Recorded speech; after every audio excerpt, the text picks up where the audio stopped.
Hello friends, मेरा नाम है तेजेंद्र भारद्वाज और प्रीवियस वीडियोस में हम बात कर रहे थे विटामिन्स के बारे में।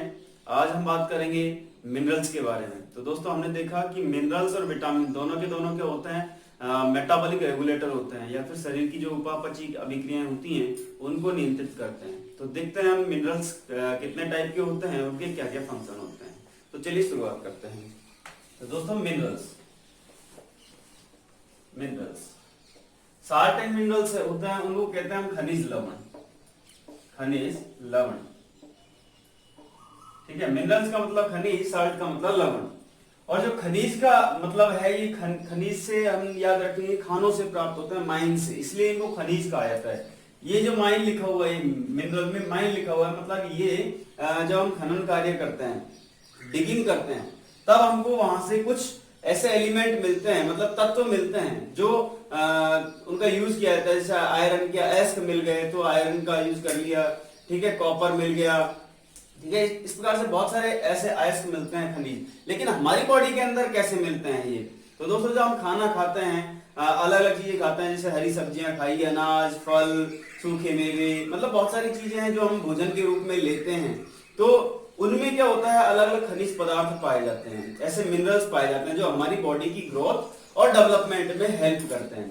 तो ये खनिज हो गए। इन खनिजों को क्या कहेंगे हम? ये भी मेटाबॉलिक रेगुलेटर होते हैं, ठीक है। मतलब ये भी शरीर की जैव रासायनिक अभिक्रियाओं को नियंत्रित करते हैं। फिर इनके टाइप्स कितने होते हैं? टाइप्स दो प्रकार के होते हैं, ठीक है। कितने टाइप्स होते हैं? दो प्रकार के टाइप्स होते हैं इनके। सबसे पहला होता है माइक्रो मिनरल्स, ठीक है। और दूसरा होता है मैक्रो मिनरल्स। माइक्रो मिनरल्स इनको कहा जाता है सूक्ष्म मात्रिक खनिज, और इनको कहा जाता है अधिभार खनिज या स्थूल मात्रिक, ठीक है। मतलब सूक्ष्म मात्रिक कम मात्रा में आवश्यकता होती है, इनकी अधिक मात्रा में आवश्यकता होती है। तो हम लिख सकते हैं कम मात्रा में आवश्यक, और दूसरा होता है ये जो अधिक मात्रा में आवश्यक होती है, शरीर मात्रा में आवश्यक। अच्छा, जो कम मात्रा में आवश्यक होता है, ये जो कम मात्रा में आवश्यक होते हैं, ये सबसे इंपॉर्टेंट होते हैं। जैसे कि इनके कितने टाइप्स होते हैं? सबसे पहले हम बात करते हैं आयरन की, जिसको फेरस कहा जाता है, Fe से डिनोट किया जाता है, ठीक है। और इसके अयस्कों की बात करेंगे अभी। फिर दूसरा आता है कॉपर, जिसको Cu से डिनोट किया जाता है, इलेक्ट्रिसिटी का अच्छा कंडक्टर होता है। कॉपर के बाद में हम बात करते हैं कोबाल्ट की। कोबाल्ट को Co से डिनोट किया जाता है। फिर आयोडीन, ठीक है, जिसको I से डिनोट किया जाता है, ठीक है। और एक लास्ट आता है जिंक, ठीक है, जिसको Zn से डिनोट किया जाता है। ये हैं जो कि कम मात्रा में आवश्यक होते हैं, सूक्ष्म मात्रिक खनिज कहा जाता है। फिर अधिक मात्रा में कौन कौन से? तो देखो, जो कैल्शियम फास्फोरस होते हैं, C और P, ठीक है। कैल्शियम और फास्फोरस, इससे हमारी हड्डियों का, दांतों का, इनका निर्माण होता है। इस वजह से, क्योंकि पूरी शरीर में हमारी हड्डियां हैं, कंकाल तंत्र है, तो कंकाल तंत्र में कैल्शियम और फास्फोरस की आवश्यकता पड़ती है। तो ये माइक्रो न्यूट्रिएंट्स मिनरल्स में आते हैं। तो कैल्शियम, फास्फोरस हो गया, ठीक है। उसके बाद में मैग्नीशियम हो गया, जिसको Mg से डिनोट करते हैं, ठीक है। फिर सोडियम हो गया, ठीक है। क्लोरीन हो गया, सोडियम क्लोराइड को नमक भी कहा जाता है। फिर फ्लोरीन हो गया। इस प्रकार से ये जो है माइक्रो मिनरल्स है या फिर अधिभार खनिज है। तो हम शुरुआत करेंगे, एक एक की बात करेंगे, आयरन से, फिर कॉपर की बात करेंगे, फिर जिंक की बात करेंगे, कोबाल्ट की। इस प्रकार से सारे हम मिनरल्स को पढ़ेंगे, ठीक है। तो चलिए बात करते हैं आयरन की, कि आयरन का जो है और क्या है, मतलब अयस्क कौन सा है, और आयरन का हमारी बॉडी के अंदर क्या कार्य होता है। तो शुरुआत करते हैं आयरन से। पहला आता है आयरन। आयरन को लोहा कहा जाता है सिंपल में। तो हम कहते हैं ना, हमारे ब्लड के अंदर क्या होता है, आयरन होता है, लोहा तत्व होता है। दोस्तों ध्यान रखना, जो आयरन का ओर होता है, मतलब जब खदानों से प्राप्त होता है, माइन से प्राप्त होता है, तो आयरन के बहुत सारे अयस्क होते हैं, जैसे हेमेटाइट होता है, लेमोनाइट होता है, सिडेराइट होता है, मैग्नेटाइट होता है, इस प्रकार से बहुत सारे अयस्क होते हैं। लेकिन हमें कौन सा याद रखना है? हमें याद रखना है हेमेटाइट।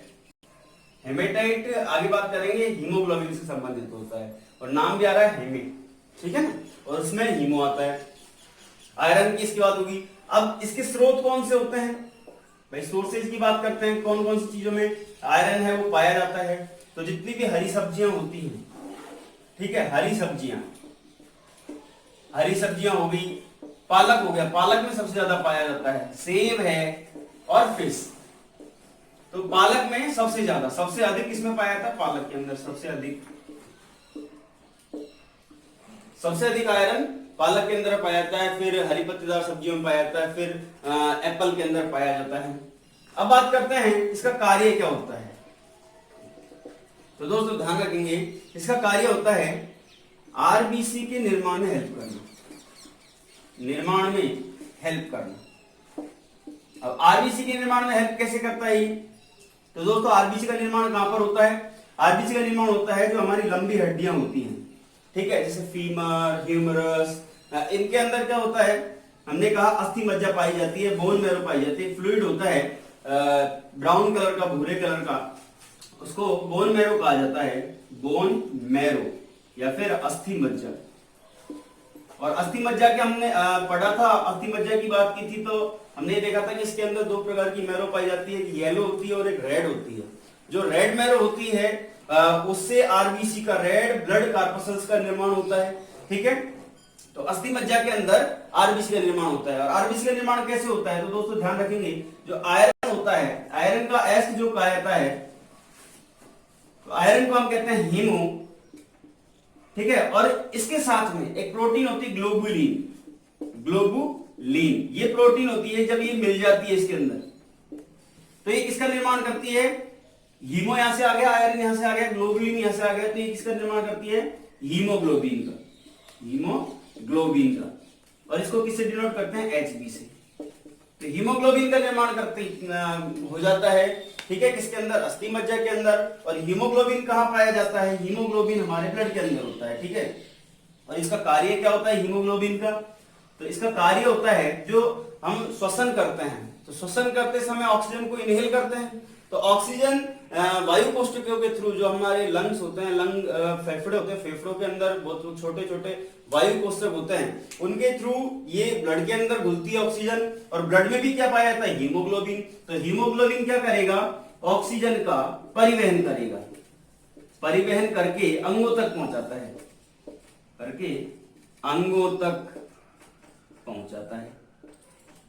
अंगों तक पहुंचाता है। ये हीमोग्लोबिन का कार्य होता है। अब कैसे ऑक्सीजन को पहुंचाता है और कैसे हमारे शरीर को एनर्जी मिलती है, ये हम पहले प्रीवियस वीडियो में डिस्कस कर चुके हैं कि जब Hb मतलब हीमोग्लोबिन किसके साथ मिलेगा? ऑक्सीजन के साथ मिलेगा, तो किसका निर्माण करेगा? ये निर्माण करेगा ऑक्सी हीमोग्लोबिन का, इसका निर्माण करता है, ठीक है। मान लीजिए एक ऑर्गन है हार्ट, और यहां से दूसरे ऑर्गन तक हमको पहुंचानी है, ये ऑर्गन दूसरा है, सेकंड ऑर्गन, यहां तक हमको क्या पहुंचानी है? ऑक्सीजन पहुंचानी है। तो ये इसको पहुंचाने के लिए परिवहन का काम कौन करेगा? हीमोग्लोबिन। और इसमें को क्या मिलेगी? ऑक्सीजन मिलेगी। ऑक्सीजन मिलते ही किसका निर्माण हो जाएगा? ऑक्सी हीमोग्लोबिन का। फिर जैसे ही ऑर्गन्स तक पहुंचेगी तो ऑर्गन्स के बाद में टिश्यूज तक जाती है, ठीक है, ऑक्सीजन। टिश्यू के बाद में हम कह सकते हैं कोशिकाओं तक जाती है, सेल्स तक जाती है, और सेल्स में जाने के बाद में क्या होता है? सेल्यूलर रेस्पिरेशन, मतलब कोशिकीय श्वसन होता है। और कोशिकीय श्वसन से हमको पता है कि कोशिकीय श्वसन से ग्लूकोज का कैटाबॉलिज्म होता है और एनर्जी हमको मिलती है। कोशिकीय श्वसन से सेल्यूलर रेस्पिरेशन, वहां पर क्या होता है? C6H12O6 प्लस 6CO2, और ये किसमें इसका कैटाबॉलिज्म होगा तो किसमें कन्वर्ट होगा? 6H2O plus 6CO2 plus ATP या एनर्जी हम कह सकते हैं। तो जब ग्लूकोज का कैटाबॉलिज्म हो रहा है तो हमको क्या मिल रही है? एनर्जी मिल रही है। और किसकी फॉर्म में मिल रही है? ये एटीपी की फॉर्म में। और हमको ये भी पता है एटीपी की फुल फॉर्म क्या होती है? Adenosine triphosphate. इसका निर्माण कहां पर होता है? माइटोकॉन्ड्रिया के अंदर, माइटोकॉन्ड्रिया के अंदर। और माइटोकॉन्ड्रिया को क्या कहा जाता है? इसको कहा जाता है कोशिका का शक्ति गृह, कोशिका का शक्ति गृह। अब ये तो बात हो गई कि ऑक्सीजन चली गई सेल के, जब सेल कैटाबॉलिज्म कर देगी ग्लूकोज का वाटर और इसके अंदर CO2 के अंदर। अब ये CO2 जो है वो रिलीज हो रही है, तो CO2 भी तो वापस जाएगी, मतलब हमारी बॉडी से बाहर निकलने का प्रयास करेगी। तो ऐसा क्या क्या हीमोग्लोबिन वापस लेके आता है CO2 को? तो दोस्तों ध्यान रखेंगे, CO2 को हीमोग्लोबिन वापस नहीं लेके आता है, लेकिन ये सेल से, या हम कह सकते हैं सेल के बाद टिश्यू, टिश्यू से ऑर्गन से, और फिर वापस जब बाहर निकालता है तो ऑक्सीजन का जो CO2 का केवल 10% भाग, ओनली 10% पोर्शन है, 10% पार्ट है, वही वापस लेके आता है। कैसे लेके आता है कि जब हम ऑक्सीजन की बात करते हैं तो ऑक्सीजन का परमाणु भार कितना होता है? 16 होता है। और अगर दो हो जाए, ऑक्सीजन के दो एलिमेंट हो जाए, दो अणु हो जाए, तो उनका कितना हो जाएगा? 32 हो जाएगा। फिर अगर CO2 की बात करें तो C का कितना होता है परमाणु भार? 12, और इसका हो गया 32, तो दोनों का कितना हो गया? 44। इसका मतलब CO2 क्या होता है? बाहर निकलते वक्त भारी होता है। तो ये कहेगा हीमोग्लोबिन की भैया मेरी तो कैपेसिटी केवल ऑक्सीजन को परिवहन करने की है, CO2 को परिवहन करने की नहीं है। इसलिए केवल और केवल बोले एक सवाल आ सकते हो आप, तो केवल एक अणु जो है मतलब 10% हम कह सकते हैं CO2 को बाहर निकालता है। बाकी की CO2 कैसे निकलती है हमारे शरीर से? बाकी CO2 भी तो निकलनी पड़ेगी। तो दोस्तों जैसे हमने अभी स्थूल मिनरल्स की बात की थी, उसमें बहुत सारे एलिमेंट और होते हैं, जैसे सोडियम हो गया, मैग्नीशियम हो गया, कैल्शियम हो गया, ठीक है, फास्फोरस हो गया। तो इनके साथ में मिलकर, जैसे ये लिफ्ट लेते हैं ना, हम सड़क पे खड़े होते हैं गाड़ी से, तो लिफ्ट ले ली हमने, कहीं जाना होता है हमें, तो इसी प्रकार ये भी क्या करता है, उनके साथ मिल के उनके साथ में क्या यौगिक बनाता है, कंपाउंड बना के, और वो बाहर निकलती है। कैसे? जैसे मान लीजिए कैल्शियम के साथ में इसने यौगिक बना लिया, कार्बोनेट बना लिया, ठीक है, तो क्या बन जाएगा? Calcium carbonate. सोडियम के साथ में बना लिया, तो सोडियम के साथ में बना लिया Na2CO3, ठीक है, तो सोडियम कार्बोनेट बन गया, ये सोडियम कार्बोनेट। और यदि फिर वापस Na के साथ दूसरा बना लिया NaHCO3, तो ये हो जाएगा सोडियम बाइकार्बोनेट, सोडियम बाइकार्बोनेट। तो ये मिलकर क्या करता है? कार्बोनेट का निर्माण करता है। जैसे हम कह सकते हैं कैल्शियम के साथ बन गया तो CaCO3 बन गया, तो ये कैल्शियम कार्बोनेट हो गया, कैल्शियम कार्बोनेट, कार्बोनेट, ठीक है। उसके बाद फास्फोरस के साथ मिल गया, तो इसको हम कहेंगे फास्फोरस कार्बोनेट, फास्फोरस कार्बोनेट, ठीक है। इसके बाद में अगर मान लीजिए ये मैग्नीशियम से मिल गया, मैग्नीशियम के साथ में मैग्नीशियम कार्बोनेट बनाता है, मैग्नीशियम कार्बोनेट, कार्बोनेट, ये इस प्रकार से बनाता है। तो दोस्तों इसमें ध्यान रखेंगे, ये जो सोडियम कार्बोनेट होता है इसको तो हम बोलते हैं वॉशिंग सोडा, कपड़े धोने वाला सोडा होता है उसको वॉशिंग सोडा बोलते हैं, वॉशिंग सोडा।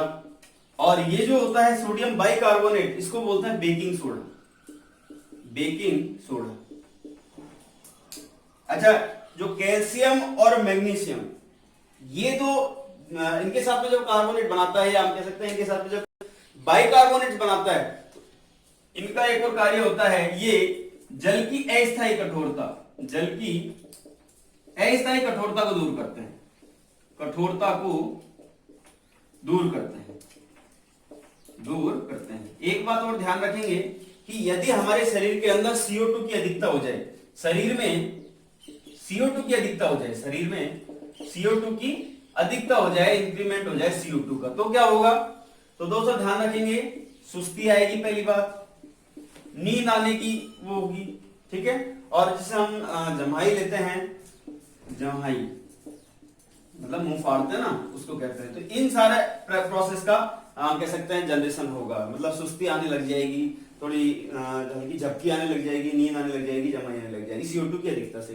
फिर हीमोग्लोबिन के बारे में एक बात और ध्यान रखेंगे, हम जानते हैं कि एक गैस होती है कार्बन मोनोऑक्साइड, और बहुत हम कह सकते हैं वो हमारे शरीर के लिए नुकसानदायक होती है, और उससे दम भी घुटता है। मतलब अगर उसकी अधिकता हो जाती है, हम अधिक मात्रा में उसका हम यूज करते हैं या इनहेल कर लेते हैं, तो हमारा दम घुट जाता है। वो कैसे घुटता है वो देखते हैं।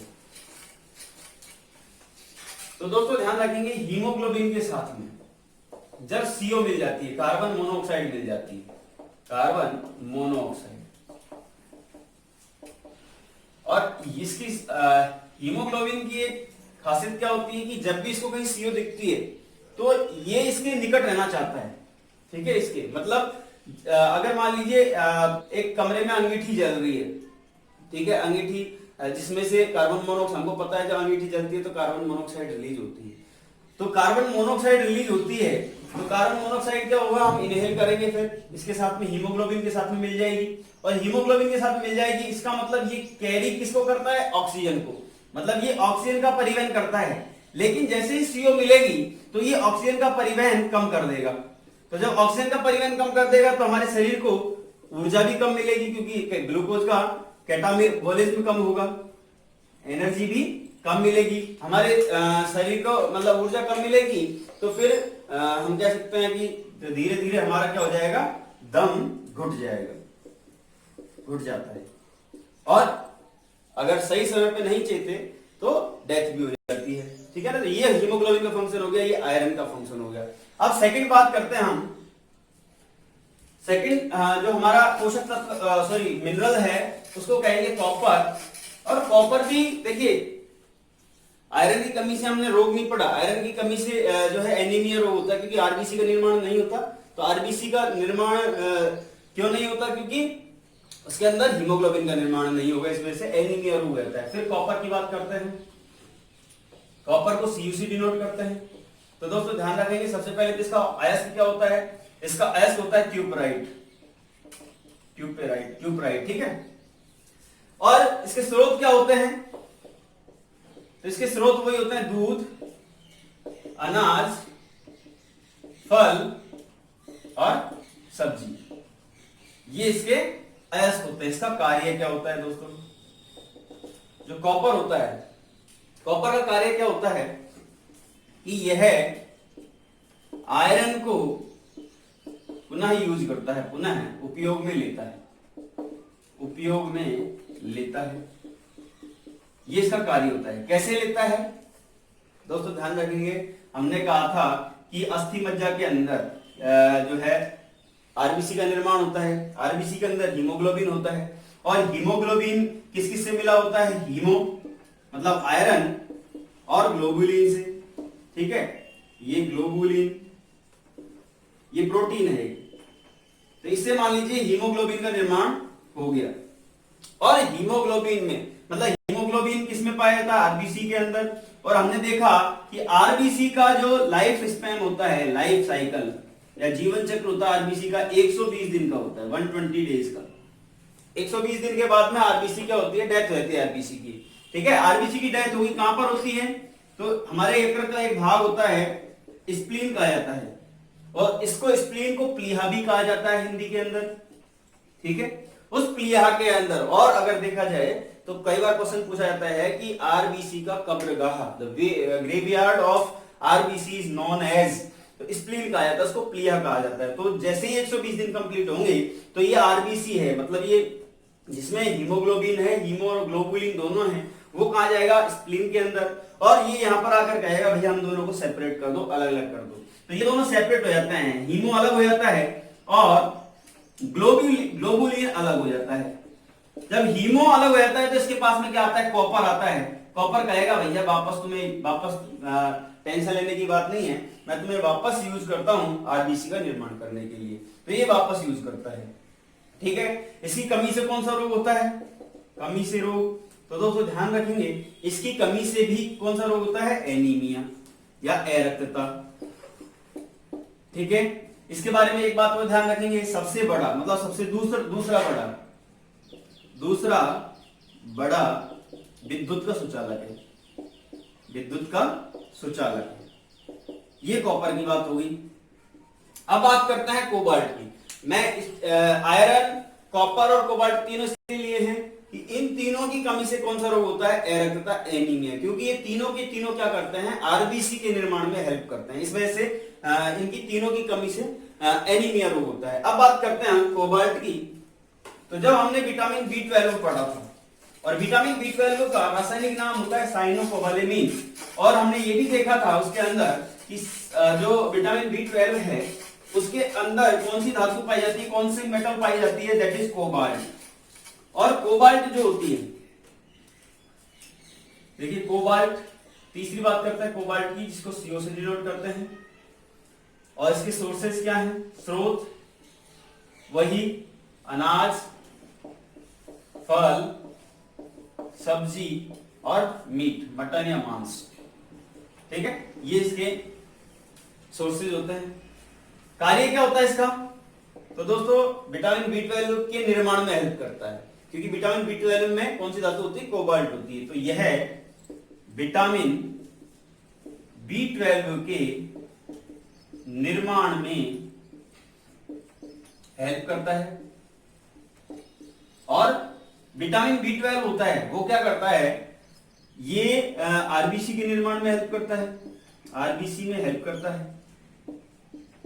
इसका एक और कार्य होता है कि यह मेमोरी को बढ़ाता है, मेमोरी को इंक्रीज करता है, बढ़ाता है। ठीक है, ये हो गया कार्य इसका, किसका, कोबाल्ट का। कमी से कौन सा रोग होता है, कमी से वही कौन सा, अरक्तता या एनीमिया, अरक्तता। क्योंकि जब कोबाल्ट की कमी होगी विटामिन B12 नहीं बन पाएगा, विटामिन B12 नहीं बन पाएगा, आरबीसी, वैसे तो दूसरे तत्व होते हैं आरबीसी का निर्माण करने के लिए, लेकिन कहीं ना कहीं किसी पर्टिकुलर चीज की जरूरत होती है, वो नहीं मिल पाती है, तो उसमें कहीं ना कहीं कमी रह जाती है, तो कमी से अरक्तता रोग होता है। अब बात करते हैं हम तीसरे चौथे माइनर मिनरल की, जिसको कहते हैं जिंक। और फिर बात करेंगे आयोडीन की, इसको डिनोट करते हैं Zn से। और इसका जो S होता है दैट इज कैलेमाइन। ठीक है, इसके सोर्सेस क्या हैं, स्रोत क्या हैं, तो दोस्तों ध्यान रखेंगे, दूध, अनाज, फल, सब्जी, ये इसके सोर्सेज होते हैं। और इसका कार्य क्या होता है जिंक का, तो इसका कार्य होता है हमारी रोग प्रतिरोधक क्षमता को बढ़ाना, रोग प्रतिरोधक क्षमता को बढ़ाना, मतलब जो इम्यूनिटी पावर होता है बढ़ाना, इम्यूनिटी पावर को बढ़ाना। ठीक है, कमी से कौन सा रोग होता है इसमें, तो दोस्तों हम जब संवेदी अंग पढ़े थे और हमने गस्ट्रेटो की बात की थी, अर्थात हमारी जीभ की बात की थी, तो हमने ये देखा था कि इस जीभ में कौन सा एक तत्व पाया जाता है, जिंक पाया जाता है। और उसकी कमी से एक ऐसा रोग होता है जिससे हमको स्वाद का पता नहीं लगता, और उसको क्या कहा जाता है, डाइजेसिया। तो कमी से कौन सा रोग होता है, डाइजेसिया। तो इसमें स्वाद का पता नहीं लगता, पता नहीं लगता है। ये किसकी कमी से होता है, जिंक की कमी से।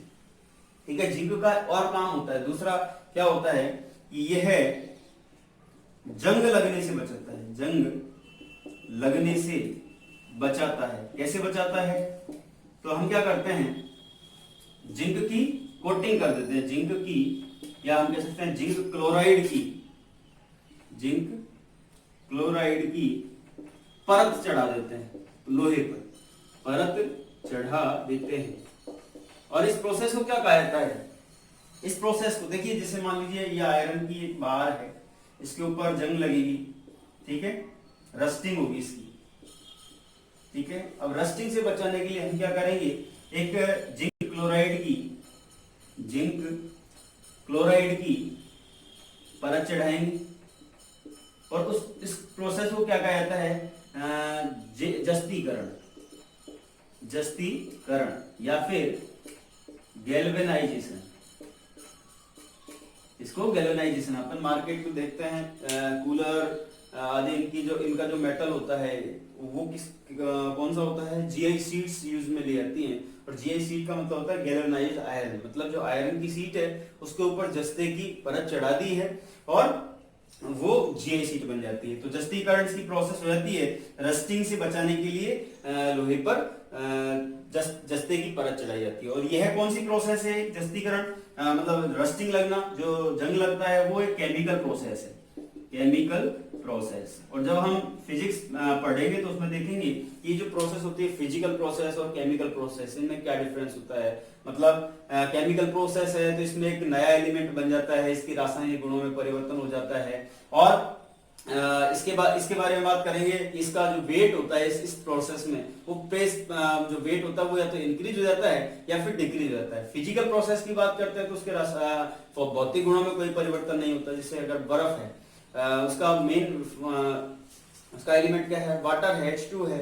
अगर उसको पिघला देंगे तो पानी बन जाएगा वापस, उसको मतलब रिवर्सिबल प्रोसेस होती है। लेकिन केमिकल प्रोसेस में वो इरिवर्सिबल होती है, एक बार जंग लग गई तो उसको वापस लोहे में कन्वर्ट नहीं कर सकते, उसका वेट बढ़ जाएगा। तो ये केमिकल प्रोसेस है।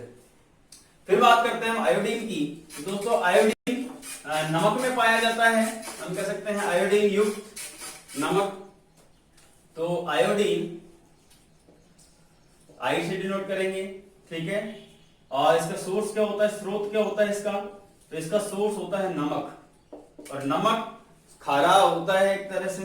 तो समुद्री जितने भी प्रोडक्ट होता है, समुद्री भोजन, उसमें आयोडीन भरपूर होता है। और हम कह सकते हैं समुद्री घास होती है एक लेमेनेरिया शैवाल, उसके अंदर भरपूर मात्रा में होता है, शैवाल में सर्वाधिक। और ये भी एक समुद्री घास है, सर्वाधिक आयोडीन होती है।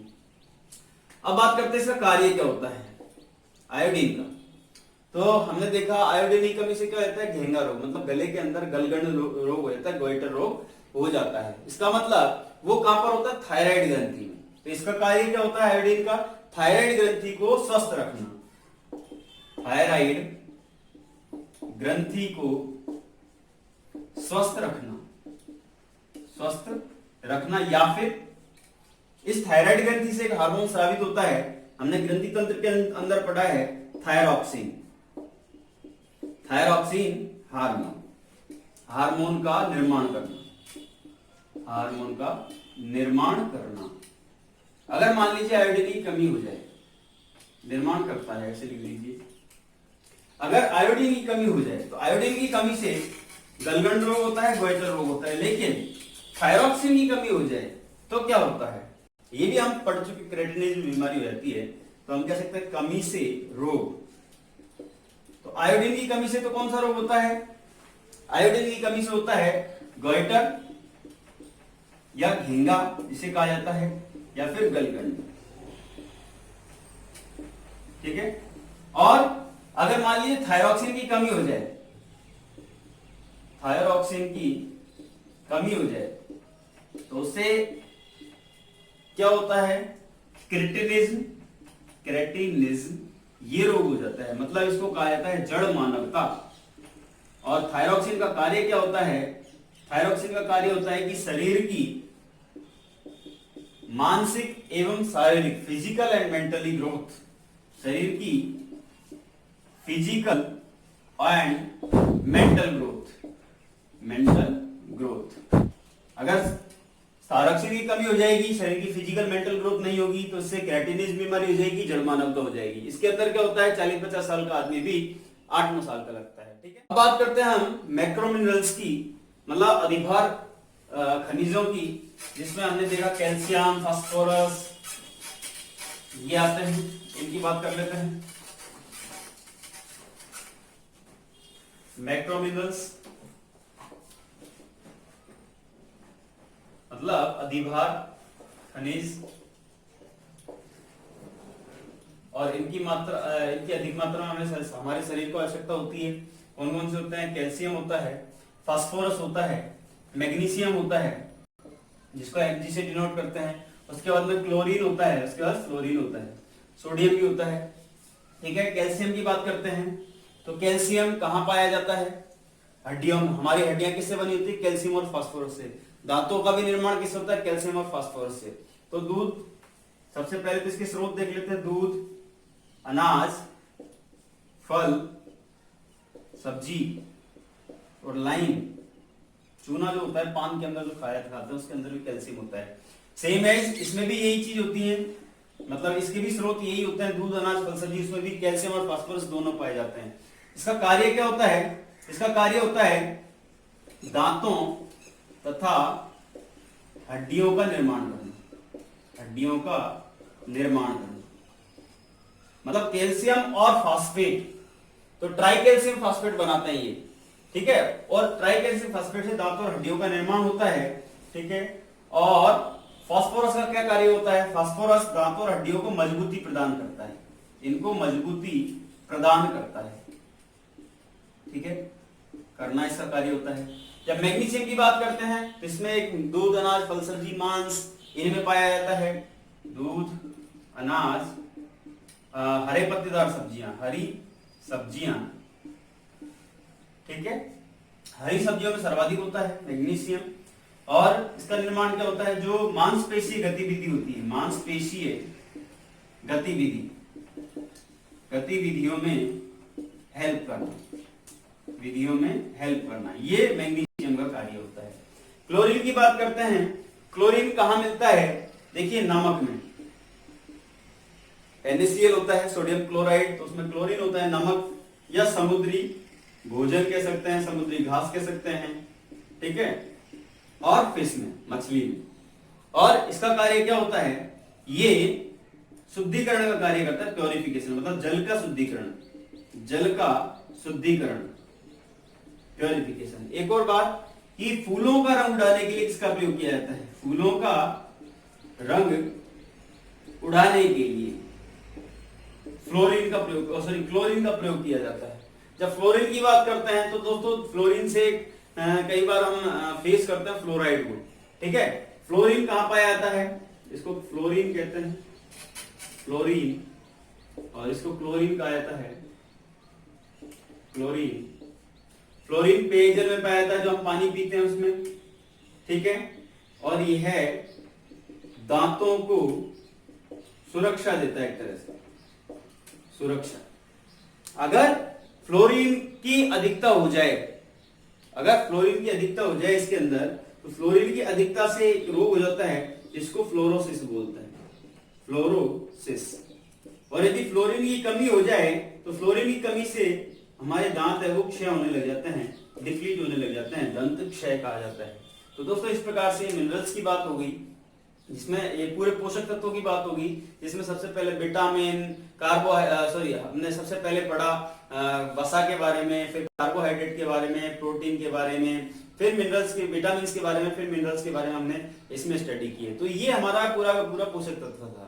आप प्रीवियस वीडियोज में जाके कार्बोहाइड्रेट्स, प्रोटीन, वसा, इन सब के बारे में पढ़ सकते हैं। और अगर आपको वीडियो अच्छा लगा हो, ये पूरा टॉपिक अच्छा लगा हो, तो प्लीज वीडियो को लाइक कीजिए, शेयर कीजिए और सब्सक्राइब कीजिए चैनल को। बहुत बहुत धन्यवाद।